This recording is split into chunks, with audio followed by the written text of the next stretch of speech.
ବିଶିଷ୍ଟ ସଙ୍ଗୀତ ନିର୍ଦ୍ଦେଶକ ତଥା କଣ୍ଠଶିଳ୍ପୀ ଏ.ଆର୍. ରେହମାନଙ୍କୁ ତାଙ୍କ ପତ୍ନୀ ସାଇରା ବାନୁ ଛାଡ଼ପତ୍ର ଦେଇଛନ୍ତି।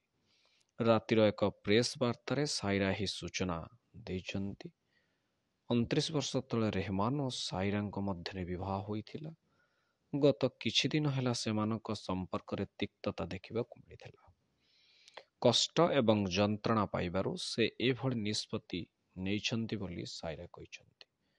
ବର୍ତ୍ତମାନର ଜଟିଳ ସମୟରେ ଜନସାଧାରଣ ସେମାନଙ୍କର ଗୋପନୀୟତାକୁ ଗୁରୁତ୍ୱ ଦେବେ ଏବଂ ସେମାନଙ୍କୁ ବୁଝିବେ ବୋଲି ସେ ଅନୁରୋଧ କରିଛନ୍ତି। ରେହମାନ 1995 ମସିହାରେ ସାଇରାଙ୍କୁ ବିବାହ କରିଥିଲେ।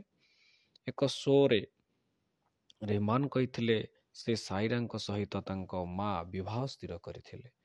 ନିଜ ପାଇଁ ଝିଅ ଖୋଜିବା ଲାଗି ତାଙ୍କ ନିକଟରେ ସମୟ ନଥିବାରୁ ମାଙ୍କ ପସନ୍ଦରେ ସେ ବିବାହ କରିଥିଲେ ବୋଲି କହିଥିଲେ। ରେହମାନ ଓ ସାଇରାଙ୍କ ଦୁଇଟି ପୁଅ ଓ ଗୋଟିଏ ଝିଅ ଅଛନ୍ତି।